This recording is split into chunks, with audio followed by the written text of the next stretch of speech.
puso ng kalikasan, natatangi ang prutas ng mangosteen. Ito ay nagtataglay ng antioxidant compounds na alpha, beta at gamma mangosteen. Ang MX3 capsule ay isang food supplement na gawa sa natural na mangosteen.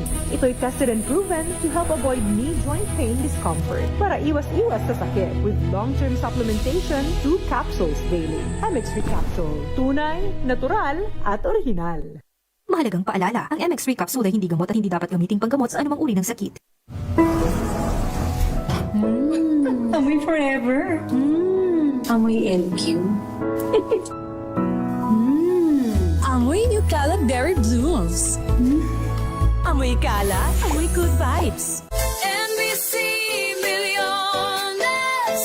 NBC Milyones! Mamimigay na naman kami dito sa MBC ng 1 million pesos! Sa isang malinis na papel, ilagay ang iyong name, age, address, phone number at pirmahan. Ipasok sa loob ng isang white legal-sized envelope. Kalakip ang alinman sa mga required proof of purchase o POP. At sa labas ng envelope, ilagay ang NBC Milyones 2026, ang POP na ginamit at ang MBC station na iyong sasalihan. Ihulog ang iyong entry sa mga drop boxes na matatagpuan sa MBC station sa inyong lugar. DZRH, Love Radio, Yes FM, Easy Rock, Aksyon Radio. Pagkakataon na manalo ng hanggang 1 million pesos sa Grand Draw at libo-libo pa in cash prizes sa 10 weekly draws sa mga MBC stations nationwide. Dito sa MBC Milyones 2026. Sali na! MBC Milyones is brought to you by Pride Detergent, Smart Dishwashing, Shield Bath Soap, Unique Toothpaste, White Rose, Charm Fabcon, Star Wax Floor Wax, San Miguel Bale Bilson. See posters or visit our Facebook page for more details. Promo period is from January 10 to March 27, 2026. DTI Fair Trade Permit number FTEB 244864, series of 2025. Drink responsibly. Amoy forever. Amoy LQ. Amoy New Calab Berry Blooms. Amoy Kala, amoy good vibes. This portion is brought to you by ACS Manufacturing Corporation, ISO certified, maker of world-class quality Pride detergent. Sa isang pag-aaral ng Journal of Consumer Marketing ni Sean Kowari at Morgan Poor, napag-alaman na ang pagkuha ng litrato bago kumain ay nakakaapekto sa persepsyon at sa buong karanasan ng isang individual habang kumakain. Bahagi dito ang mga proseso ng pagkuha ng litrato gaya ng lighting, anggulo at maski ang oras na ginugol sa pagkuha ng litrato at pag-share nito sa social media ay siyang nakakapagpasarap daw ng pagkain. Ayon sa pagsusuri, ang kalidad ng larawan ay may direktong epekto rin sa persepsyon ng lasa ng kakain nito. Halimbawa, ang larawan na kinuha sa maliwanag na lugar ay maiisip ng isang individual na ito ay masarap at sa tuluyang pagtikim at pagkain, nakaregister na sa kanyang isip na ito nga talaga ay masarap. Napatunayan ito sa grupo ng mga #Healthy Living Eaters na laganap sa social media na nahihikayat umano ang mga tao na masarap ang pagkain ng salad o mga gulay, gamit lamang ang mga larawan na personal nilang kinuha. This portion is brought to you by ACS Manufacturing Corporation, ISO certified, maker of world-class quality Pride detergent.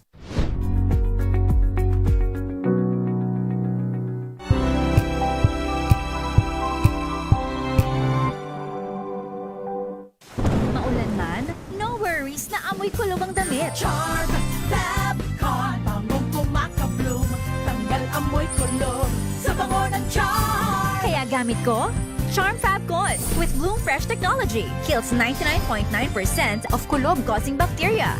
May aroma burst pa of thousands of flowers and berries. Ang sampay sa loob, no amoy kulob. Bangong kumakabloom sa charm. Charm Fabcon. ACS.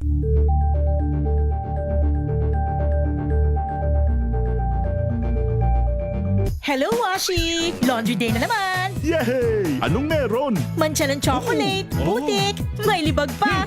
Kaya natin yan! With Pride Washing Machine Detergent, may triple stain away formula. Tanggal ang makapit, madikit at madupit na dumit mancha. Kaya easy-easy ang labada. Mula noon hanggang ngayon. All you need is pride. All you need is pride. ACS.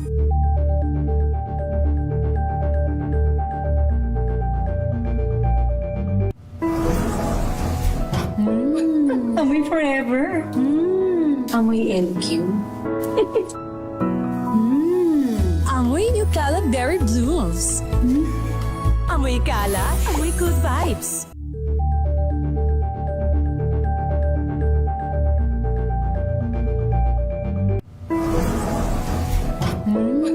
Amoy forever. Amoy LQ. Amoy New Caleb Berry Blooms. Amoy kala, amoy good vibes.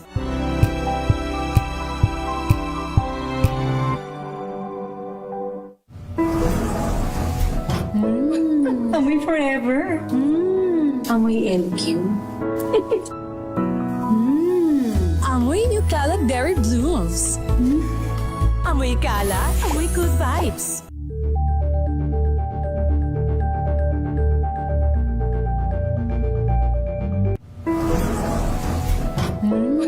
Amoy forever. Amoy LQ.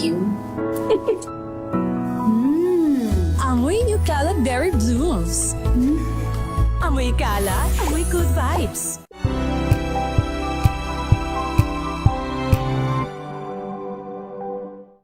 Maagang balitaan, maagang usapan sa mga issue at balita. Kasama si Kuya Angelo Palmones sa Magandang Umaga Pilipinas. Mula Lunes hanggang Biyernes.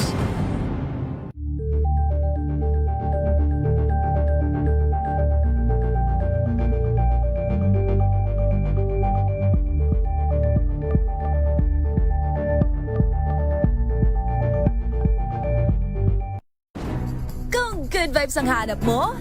Dito ka na sa sigurado! Mula sa mga istoryang nagbibigay ng inspirasyon hanggang sa mga kwentong may dalang solusyon. Mga balitang pampagaan ang pakiramdam at papaganda ng araw. Hindi lang ba sa good news, kundi the better news.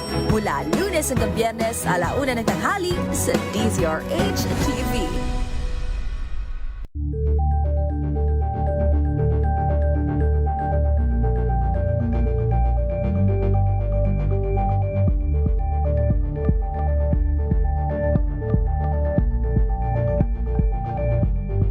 We've got you covered. From the hottest hits, exclusive interviews, kilig to the bones fan meet experience, and hataw performances of your favorite stars. Saturdays, 12 noon, dito lang sa DZRH TV.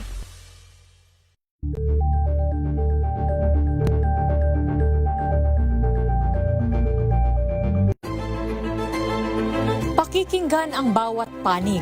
When you fight for justice, think about the queer people. Kung hindi kami magkukwento, sino ang magkukwento para sa amin? Ang mga panawagan, ipababatid. Hindi talaga ito masusing pinag-aralan ng gobyerno. The women who are beaten and abused. It's time to listen to their voices. Hayan ang iba't ibang boses, mga kwento mula sa iba't ibang anggulo. Dito lang sa Point of View. Mapapanood tuwing linggo, 12:00 ng tanghali sa DZRH TV.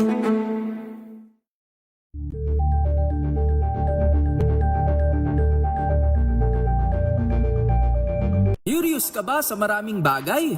Kami na ang bahala dyan. Aalamin, tutuklasin at bibigyang linaw namin ang mga katanungang bumabagabag sa inyong isipan. Sa programa kung saan ang bawat sagot ay galing lamang sa mga eksperto. Ang Expert's Opinion, tuwing linggo 3:00 ng hapon, dito lang sa DZRH TV.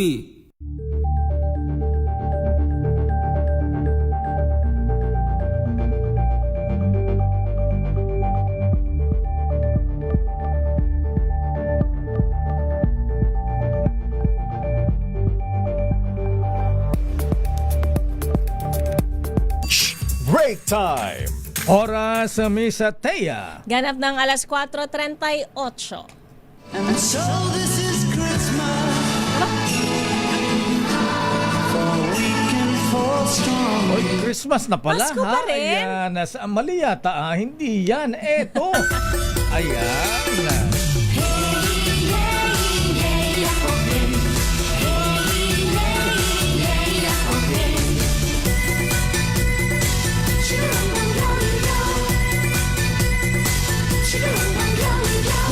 Tikoy pa more. Sa ating mga kaibigang mga Chinoy, ayan, Kong Hei Pa Choy. At maski hindi Chinoy, ayan, abay tayo ay nakikiselebrate ng kanilang Chinese New Year.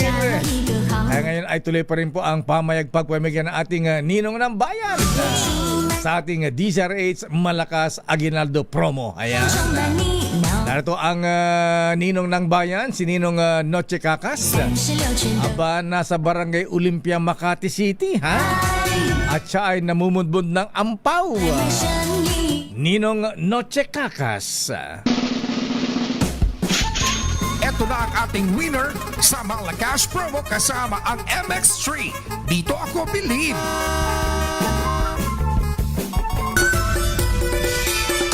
Ninong Noche, sino ang bibigyan mo ng ampaw ngayon? Dahil sa tarde sa Lakay, ito, may winner na tayo dito sa may... Bata Espanyol ka, dapat Chinese. Ano ba ang... Ni hao ma. Ano ba ang magandang hapon sa Fukien? Ayan, Cantonese, Mandarin, ha? Para sa mga Ilocanong Chinoy, ha? Baka na hapon sa'yo, ba? Okay, proceed. Ayan, sino bibigyan mo na Aguinaldo? Ito, saktong-sakto Lakay dahil break time, yung program. Daming nagmerienda ngayon na dito. Sarap niyan. Dahil naglabakasan yung mga residente dito sa may Fortuna Street. Dahil yung kawad Lakay, pinaritan ng orange. Ala, orange na bakit? kulay. Ayan, no, yung orange. Zoning hanggang doon dito Lakay. Lalagyan ba ng banderita siya para sa Chinese New Year? Ayan. Oo, napagkamalan sila may jumper dito Lakay. Sige, diretso mo na Noche at marami pa tayong report at malaman nga natin kung may colon cancer ba ang Pangulong Marcos. Ayan. Nagbabasa yung mga residente Lakay. Sinabas din ng ni ate yung kaya dapat din yung kanyang ang cute. Akala ko mini component yan. Ninya David, ayan. Ninya. Ayan yung bata, gusto mag-report. Ayan, gusto maging reporter. Dahil dyan, at Ninya David, susunod na ng alam ko kung sino yung mga angkor. Bibigyan ka namin agad ng 1,000. Ayun, akala ko 500, bibigyan mo 1,000 yan, ha? Ayan, 1,000. At dahil suking-suking ka pa rin ng DCRH, meron ka pang NS3 package. Ayan. NS3 package yan. Ano pa? Ating kalusugan. At dahil Lakay, hinahanap ko yung ating mini component. Meron na tayong mini component. Ayun, asa na mini component? Bigyan na mini component si Ate Ninya Taduran. Ayan. Ayan. Yung... ano may pagsabi mo sa DCRA? Hindi pa.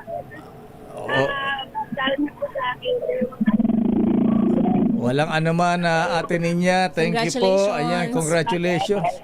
Teka, ikaw talaga Noche, di ka naman nagdala ng chichir ni Ninong Richard C. Ayan, para sa baby sana. Ayan, Paabutan din natin itong sige. karga, baby na. Ayan. Pero bawal pa yan. Para naman isang piraso, 3 piraso lang. Mga gusto pang manalo ng 1,000 pesos, piling nakatutok sa DCRH. Malay nyo naman, kayo na ang susunod na 7 manalo sa aming DCRH Malakas sa promo kasama ang MX3 package. Ate Ninya, yung anak po niyo, pag manuhin niyo kay Noche Kakas, pagka nagmamano sa kanya, nagbibigay din ng 500 yan. Ayan, Ayan. Baby, magmano kay Ninong Noche. Ayan. Mano! Ayan. Ayan, mano. Ayan, oo. 500. 500 yan bawat mano. Congratulations. Ayan. 500 pesos. Aha. Para sa baby. Ayan. Right? Asa yung 500 mo? Bigay mo. Abot mo na. Alam mo, Ate Ninya, sa mga reporters namin, ito ang pinakamayaman, si Noche Cacas. Oo. Ayan, nung nagbarko ito, ang daming dolyar na naipon nito. Ayan, Wow. Ayan. Nawa na lang siya. Okay, so, daming mga fans natin na dito na kayo. Basta, pansa. Ayan. Pinagkakaguluhan ka dyan, ha? Okay nga, Rod. Ng Makati, okay? Para ako naman si RH27, Nutika ka sa GCRH. Una sa Pilipinas, una sa Pilipino. Maraming salamat, Ninong Noche Cacas, na magbibigay pa ng 500 kay baby. At siyempre, tuloy-tuloy pa ang pimagyan natin ang aginaldo ngayong Chinese New Year. At dito naman tayo sa ating Kring Kring Panalo Promo. Kring Kring. Makinig maigi! Ito na ang chance mo na manalo ng instant 500 pesos kapag narinig mo na ang mahiwagang Kring Kring. Tignan mo na ang iyong cellphone, baka ikaw na ang susunod naming winner sa Kring Kring Panalo Malakas sa telepono. Ayan, sino ang maswerteng winner natin, Miss Teya? Shauhaw! Maria Elena Infante ng Quezon City. Marunong ka na. Ikaw, marunong Instant na lakay, di ba? Ano magandang hapon? Good afternoon, Shauhaw. Shauhaw. Shauhaw. Diyos ko, Lord, baka magalit sa akin si Michael Gay Lakay. At si Ate Maria Elena Infante ng Quezon City. Aba, Ate Maria Elena, magandang hapon po. Magandang hapon po. Ayan, kumusta po yung ate? Ayan. Nako, galit yate aso nyo, ate. Oo. Ayan. Naalibad ba rin ata sa boses ko, Lakay? Tanungin na natin si ate para malaman na kung alam niya ang sagot. Ate Maria Elena, simple lang po ang tanong namin para kayo pa ay manalo ng limpak-limpak na 500. Ayan. Ano ang himpilan ng radyo na number 1 dito sa Metro Manila? Ano po? Siyempre naman, DCRA. Ay, siyempre naman galing pala, talaga Kali. ni ate, oh. Di pa natapos yung tanong ko, alam na niya kaagad. Siyempre. Ayan, Ate Elena, dahil kayo po ay isang henyo, ayan, kayo mananalo ng 500 piso. Ayan, congratulations ate, magandang hapon. Maria Elena Infante is the name. At eto na ang mga report. Sandali lamang, Miss Let, mula sa Malacanang. May colon cancer ba ang presidente? Hindi ba gurigur lang yan? Ayan. At saka diverticulitis. Ayan. Pero naibenta na ang Rolls Royce na kotse ng pamilyang Diskaya sa sinagawang public auction ng Bureau of Customs kaninang umaga. Nabili ang Rolls Royce ng bidder na Igorot Stone Kingdom Incorporated na pagmamay-ari ni Engineer Pio. Ayan. Pio Velasco sa halagang 29 million pesos and 26,000 pesos. Ayan. Mas mataas sa 867 pesos na sa bidding price. Ayan. Nagsimula sa 867 ang bidding price, ha? At na-outbid ni Pio Velasco ang TV host na si Kuya Willie, ha? Natalo si Kuya Willie Revilla. Di ba ang daming Rolls Royce nito? Ano pa, ha? Dapat plus jacket kasi. Bibili pa uli. Ayan. Ayon kay Velasco, binili niya ito upang maging bahagi sila ng kasaysayan. Wow! Lalo't nagbukas ito ng revelasyon sa mga katiwalian at anomalya sa flood control projects. Samantala, hindi pa niya napagdidesyonan kung i-display ang Rolls Royce sa kanilang sikat na theme park na Igorot Stone Kingdom Incorporated sa Baguio City. Ayan. Doon mo na ilagay parang yung Rolls Royce namin dito sa Star City. Oo, ayan. Nakapark lang. Naka-display pa dyan. Meron pang Cadillac. Ayan. Ikaw Kaugnay nga ng balitang yan, lakay lumahok bilang rehistradong bidder ang television host na si Willie Revillame sa isinagawang public auction ng Bureau of Customs para sa mga luxury vehicle na nasamsa mula kina Curly at Sara Diskaya. Hindi personal na dumalo si Revillame sa bidding at kinatawan lamang niya ang nagtungo sa venue. Kabilang sa mga... Kaya pala wala si Kuya Willie. Hindi niya nadagdagan ng jacket dapat kung nandun yan, palagay ko panalo si Kuya Willie dyan. Ayan, sasamahan pa niya ng jacket. Tama ka. Kabilang sa mga pinasubastang sasakyan, ang 8 mamahaling unit gaya ng Lincoln Navigator 2024, GMC Yukon Denali 2022, Cadillac Escalade 2021, Maserati Levante Modena 2022, GMC Yukon XL Denali 2022, Cadillac Escalade ESV 2022, Rolls-Royce Cullinan 2023 at Bentley Bentayga 2022. Walang nakuha. Lolo koy! Si Revillame sa pagtatapos ng bidding habang ibang bidder ang nagwagi sa controversial na Rolls-Royce na mag-asawang Diskaya. Wala talaga pala. Talaga? Yung Rolls-Royce lang ang nabenta? Yan. Samantala, eto na ang report mula sa Malacanang. May colon cancer nga ba ang Pangulong Marcos? Pero happy birthday muna kay Kuyang para sa mga nakilala kay Congressman Roy Loyola. Ayan, batiin niyo po niya at birthday niya. Ayan. Birthday Kong Roy Loyola ng Carmona, Cavite. At happy birthday din kay Kuyang Attorney Rolly Abing ng Pagotan na Masonic Class number 282. Binabati ni Kuyang Fred Espino dahil magpapirunta siya ng Emperador mamaya. At happy birthday din kay Lourdes de Vera ng TV5. Hindi raw siya binabati sa TV5 kaya dito siya nagpapabati sa DCRH. Ayan. Ferdy Gaite, happy birthday. At Engineer Ermi Sanchez. At binabati natin ang taxi driver na nakikinig sa atin, si Kuya Ray Villeca. Ay, Kuya Ray, ha? Ayan, naka-boundary na ba?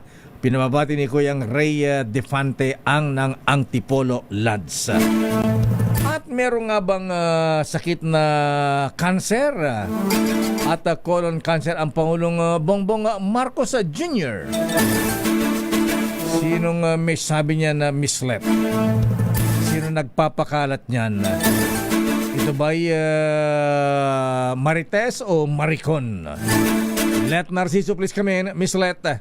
Lakay, Miss Thea, walang katotohanan ang kumakalat na sabi-sabing may colon cancer si Pangulong Ferdinand Marcos Jr. Sagot ito ng Malacanang matapos mahinga ng reaksyon sa post ni dating presidential spokesperson Harry Roque na nagsabing may suot na colostomy bag ang Pangulo sa isang event. Ayon kay Palace Press Officer Claire Castro, malinaw na fake news ang ikinakalat ni Roque kaya hindi dapat paniwalaan. Makikitaan niya sa kabuuan ng video ng naturang public event na maayos ang kalagayan ng Pangulo, patunay na walang basihan ang itinapakalat na larawan at kwento. Binigyang diin ng opisyal na ang ganitong uri ng maling impormasyon ay hindi lamang paninira sa Pangulo kundi nakasasama sa gobyerno at sa ekonomiya. Kaya naman nanawagan ang palasyo sa publiko na maging mapanuri, huwag magpaloko sa fake news at huwag nang bigyang pansin ang mga nagpapakalat ng maling impormasyon. Narito si Jose Castro. Kung manggagaling lamang po din kay Harry Roque na isang masasabi na natin isang fake news peddler, nakita naman po natin ang video, yung kabuuan kung saan itinaas pa po mismo ng Pangulo ang kanyang mga kamay habang siya'y kumakaway sa ating mga kababayan at kitang-kita po na ang sinasabing larawan o ipinakitang larawan ni Harry Roque ay pawang kasinungalingan lamang. Huwag na po tayo maniwala at nakikiusap po tayo. Huwag na po natin dalhin sa anumang usapan ang mga fake news peddlers katulad nila. Si PCO Undersecretary Claire Castro. Ito si Let Narciso para sa DZRH. Yes, okay. Di ba kakasuhan si Harry Roque ng rumor mongering? Wala naman nabanggit na gano'n. Okay. So, kumusta ang presidente ngayong hapon? Tapos na yung signing ng MOA kay Secretary Sani Angara kanina sa DepEd. Oo, Lakay. Kumpiyansa ang presidente na hindi mauuwi sa Ghost Project ang pagtatayo ng mga silid-aralan sa buong bansa. Ayan, dapat lang. Okay nga, Rod. Maraming salamat, Miss Let. Balik sa inyo, Lakay at At mula sa Malacanang, dumako tayo sa Kamara de Representantes, Ms. Thea. Mandatory West Philippine Sea education dapat ituro sa mga kabataan. I agree. Ida tayo mong balitang yan. RH12 Milky Riganan. Manang Milky. Kaya at lakay, dapat bigyan ng sapat na impormasyon ang ating mga kabataan sa issue ng West Philippine Sea at dapat kasama ito sa kanilang subject sa eskwelahan. Nakapaloob ito sa House Bill 1625 o ang West Philippine Sea Mandatory Education Act of 2025 na akda ni Representative Shell Jokno na Akbayan Party List at co-authors ang ilang kapwa party list members. Ay kay Jokno, napapanahon ang panukala habang naharap tayo sa patuloy na usapin at pangaharas ng China sa West Philippine Sea. Sabi ni Jokno, mahalaga na bawat Pilipino, lalo ng ating mga kabataan ay alam ang ating karapatan, kasaysayan at ipinaglalaban na naayon sa international laws. Anya, ang sapat na kaalaman sa ating teritoryo ang pinakamabisang sandata para may pagtanggol ang ating mga karapatan at hindi kailanman kakagat sa pag-uudyok ng China para ganap na magkaroon ng tensyon. Sa bill, kasama sa curricula sa public and private schools ang lessons sa history ng West Philippine Sea, dispute, karapatan ng Pilipinas sa ilalim ng United Nations Convention on the Law of the Sea at ang landmark ruling ng Permanent Court of Arbitration sa The Hague. Kapag naisabata, so obligahin naman ang Department of Education na gumawa ng age-appropriate curricula, instructional materials at teaching modules sa koordinasyon ng National Historical Commission, DFA at ang civil society organizations. Ako si Milky Riganan nagulat para sa DCRH, una sa Pilipinas, una sa Pilipino. Maraming salamat, Manang Milky Riganan mula sa Kamara. Dumako tayo sa Senado. Muling banat ng Chinese Embassy laban sa mga senador. Ayan, sinalag ni Senator Erwin Tulfo yung mga homegrown traitors kaya. May ganun pala. Meron. Arrest number 28. Raymond at Paas, please come in. Raymond. Mayor, muling iginit ni Senador Erwin Tulfo na karapatan ng Senado ang paglalabas ng kanilang pahayag laban sa nangyayari sa West Philippine Sea at yung pangingialam ng Chinese Embassy sa internal affairs ng bansa. Tugon ito sa pahayag ng Chinese Embassy na political stunt lamang ang Senate Resolution 256 na kumukondina sa embahada. Ayon kay Tulfo, hindi sila maaring diktahan ng sino ang dayuhan kung ano ang kanilang dapat gawin. Muli nitong ipinaalala na bahagi ito ng freedom of expression na nakapanood sa ating saligang batas. At iulit ito ang naging pahayag ni Senate President Tito Soto na kung gusto ng mga taga-Chinese Embassy na sila ay respetuhin, ay muna silang rumespeto dahil bisita lamang sila dito. Sa kabila nito, sinabi ni Tulfo na ipinaubayan na nila sa Department of Foreign Affairs ang pagsagot sa Chinese Embassy. Lalo na ngayon na may binapalangkas na Code of Conduct para sa West Philippine Sea na kasama dito ang mga bansang Malaysia, Vietnam, Brunei at China. Narito si Senador Erwin Tulfo. Ba't namin sila papakinggan? Sino ba sila? We know they're, as a matter of fact, sana naisip din po nila na they're visitors here in our country. At siguro kailangan nilang balikan yung Vienna Convention of 1961 na if you are a visitor here, a diplomat, dapat po respetuhin yung mga batas ng host country. Ganun din po tayo doon po sa bansa nila, yung ating mga diplomats, they respect their laws. Ito po yung sinasabi nila na resolution is political stunt. No, it's our right, lalo na po ang Senado. Besides, let me reiterate again, we have the freedom of expression, the freedom of speech. It is contained in our Constitution. So, walang pwedeng magsabi sa atin na bansa na bawal tayo magpahayag na nararamdaman natin, bawal tayo magsalita. Hindi tayo pwedeng diktahan kasi nasa batas po natin yun. Bahagi ng pahayag ni Senador Erwin Tulfo. Ito si RH18, Raymond Dantas para sa DCRH. Raymond. Pilipinas. Yes, Mayor. Bakit hindi ipasagot yan sa mga homegrown traitors?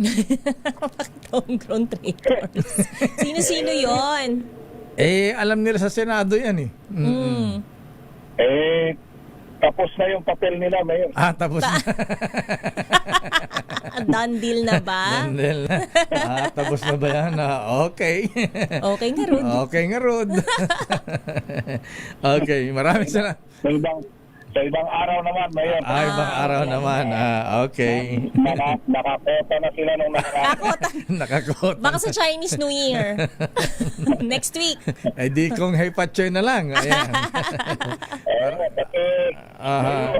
Hindi ko mahaba yung bakasyon ng mga taga-Senado itong weekend dahil walang pasok sa Monday. So Wednesday na ulit. Ayan. Babalik sa itong trabaho nila dito. Ayan, pumunta ka na dito. Sabi ni Wina, may binauhan at meron kang tikoy. Ayan. Makapagtitikoy na. Ayan, wala kay bossing Ninong Cesar Lee. Ayan, maraming salamat, Raymond. Ito si RH Contact, Raymond Dantas para sa DZRH, una sa Pilipinas, una sa Pilipino. Samantala, controversial vlogger na best friend ni Lacaydeo Macalma, BFF. Ayan. BFF. Ayan. Best friend forever. Mula labas hanggang oblo. Ayan. Norman Mangusin, also known as Francis Leo Marcos, na nagsuot ng police uniform kakasuhan ng kriminal. I-detalye mo ang balitang yan. RH52, Edniel Parrosa. Edniel. Pinag-aaralan Lakay at Nistea ng Philippine National Police ang tuluyang kasuhan ang vlogger na si Norman Mangusin alias Francis Leo Marcos. Pakaraang kumalat ng larawan niyang nakasuot ng uniforme ng pulis. Ayon kay Police Brigadier General Roberto Flanio, nagpagsalita ng PNP, paglaban ito sa usurpation of authority at illegal use of uniforms or insignia sa ilalim ng revised penal code. Maaaring man humantong sa pagkakabilanggo ang naturang atraso sa kalig mapatunayan. Ano ka mo? Maaring humantong sa pagkakulong. Bilanggo ulit. Kalalabas lang sa oblo yan. Ibabalik na naman sa oblo, ha? Di na sa bagay, namimiss na raw siya ng mga taga Manila City Jail. Ayan.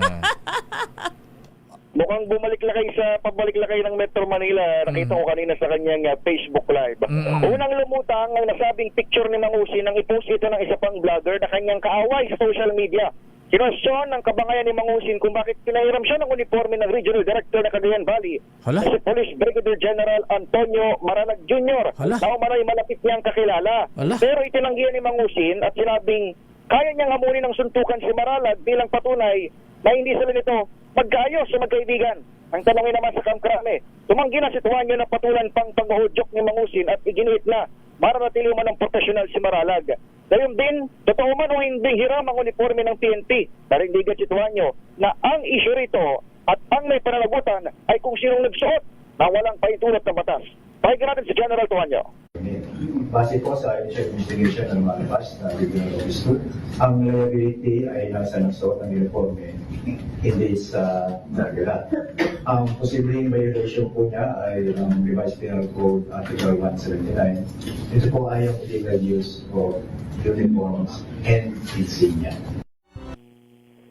Lakay ngayon lamang bago niya ako tawagin ay nag-issue na ng reaksyon itong iyong best friend sa kanyang official social media account. Ang sabi niya gano'n ay edited daw yung larawan noong January 2019. Sinadya niya raw itong edit para bilang katuwaan at tingnan ang kanyang sarili kung ano kanyang itsura sakali mang siya ay maging polis. Ngunit kanyang binigyang diin na hindi niya raw ito isinuot sa kahit anong public place at siya ay handang magpaliwanag sa Napolcom maging sa PNP.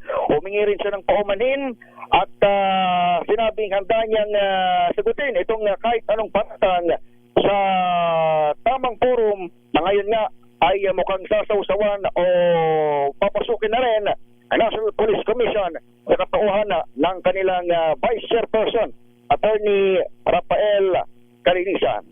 Ako si Edniel Parrosa, nag-uulat para sa DZRH. Una sa Pilipinas, una sa Pilipino.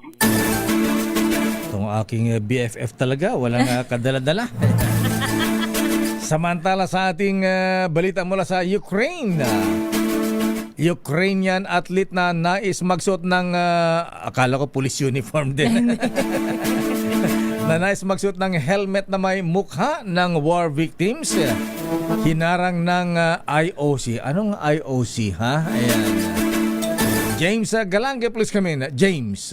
Agaw atensyon sa nagpapatuloy na 2026 Olympic Winter Games sa Milan ang Ukrainian skeleton racer na si Vladislav Verastovich matapos niyang ipahayag ang kagustong isuot ang helmet na may mga mukha ng kapwa-atletang nasawi sa pamboboba ng Russia sa Ukraine. Ayon sa atleta, bahagian niya ang mga naging biktima ng digmaan kung bakit maaari pa niyang ipagpatuloy ang paglahok sa Olympics. Bunga raw umuno ito ng kanilang sakripisyo kaya't karapat-dapat silang makasama niya sa makasaysayang sandaling ito. Ngunit giit naman ni International Olympic Committee spokesman Mark Adams, nakasaad sa kanilang Olympic Charter na hindi pa hintulutan ang kahit anumang uri ng political, religious or racial propaganda sa naturang patimpalak, kung saan nais ng komite na mapanatilang umunoy safe space at positive environment sa lahat ng manlalaro ng Olympics at inaasang maisang tabi muna ang mga personal na motibo. Ito si James Galange ng DZRH TV, una sa Pilipinas, una sa Pilipino.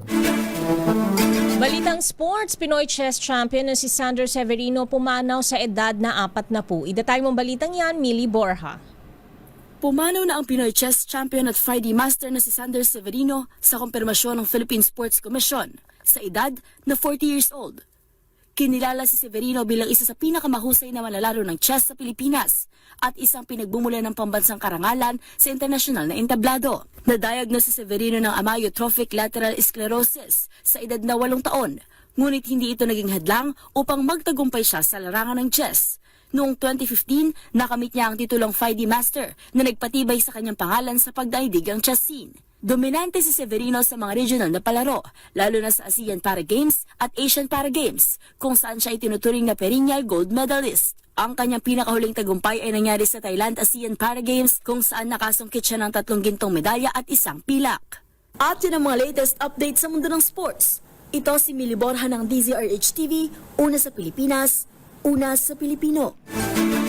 Maraming salamat, Millie Borja. At bago ang balitang showbiz, talaga. Bakit, Lakay? Dapat sa BFF mo, Lakay. Uy, kayo talaga sa mental na, maluwag na ang tornilyo. Easy lang, easy, chill lang. Anywhere daw, Lakay. Aha, pero isang malungkot na balita, isang graduating college student ang namatay matapos tumalon mula sa LRT1 station sa may Fernando Po Jr. Avenue sa Muñoz, Quezon City. Batay sa investigasyon, tumalon ang biktima na mag-aaral ng estudyante ng Philippine Christian University mula sa 2nd palapag ng train station. Ayon sa MMDA, nakaladkad pa ng sasakyan ang tren ang katawan ng biktima mula sa pinaniwalaang pinagbagsakan nito sa northbound lane ng EDSA, naku Diyos ko po ha, patungong Balintawak at Monumento. Sa panayam ng DZRH kay Dante Infante, tatay ng estudyante, sinabi nito na okay naman ang kanyang anak at walang problema sa grades. At sa katunayan, ito pa ang nagbukas ng gate bago sila umalis ng bahay kanina. Kakalungkot naman. Ang problema ng bata. Showbiz, Miss Thea. Actor-lawyer na si Nico Antonio nanumpa bilang board member ng MTRCB. Itatay mong balitang yan, Angelica Cosme. Ilang araw matapos ang oath-taking bilang abogado, nanumpa naman bilang board member ng Movie and Television Review and Classification Board o MTRCB ang aktor na si Nico Antonio. Sa isang ang Instagram post, masaya nitong ibinahagi ang anyay bagong kabanata ng kanyang buhay bilang isang public servant. Labis naman ang kanyang pasalamat sa Panginoon sa naturang pagkakataon. Ang pagpasa ni Nico sa nagdaang bar exams, #from real to real nga, gayong gumanap ito bilang abogado sa 51st MMFF entry na Unmarry ni na Angelica Panganiban at Zanjo Marudo. Samantala, bukod kay Nico Antonio, kabilang din sa higit 5,000 nanumpa bilang bagong abogado ng bayan noong February 6 ang dating actor-model na si Luke Jicane. Para sa MBC TV Network News, ito po ang Showbiz Angel ng DZRH TV. Una sa Pilipinas, una sa Pilipinas. Standby Val Gonzales. Mamaya ka na, Val. Nako, MRT3 General Manager Michael Kapati ipinatatanggal sa pwesto. Ala, bakit? Mamaya po yan sa mga balansyadong balita. Standby, Val. At sabi ng ating ninong business correspondent Mr. Michael Ismaygay, Tisoy Oliveros, itago mo pare ko ang yung dollar. How much? Kasi lumalakas ang piso, ha? Ayan, ang palitan ng dollar ngayon kahapon ay 58.53. Ngayon, bumaba po ang palitan, ibig sabihin lumalakas ang piso, nagsara sa palitang 58 pesos and 29 centavos per dollar. So at yan ang kabahan natin pala nito ng break time. Ako po si Deo Macalma. Ako naman po, Thea Petro Corpuz. Balansyadong balita, susunod na Henry Uri at Miss Kay Karen Oyong. Tumpak na oras, eksakto alas 5:09. Ang oras ay hatid sa inyo ng Sleep Laboratory ng Makati.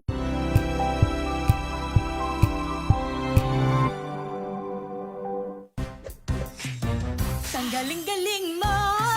Smart dishwashing paste ko. Pritong ulam na masebo. Plato o kaldero. Tanggaling for everyday. Ganyan pag smart ang dishwashing paste. May double tanggaling formula. Tanggal ang sebo. Tanggal ang bakterya. Pahit para walang bahid. Linis fantastic sa metal at plastic. Number 1 ko to. Tanggaling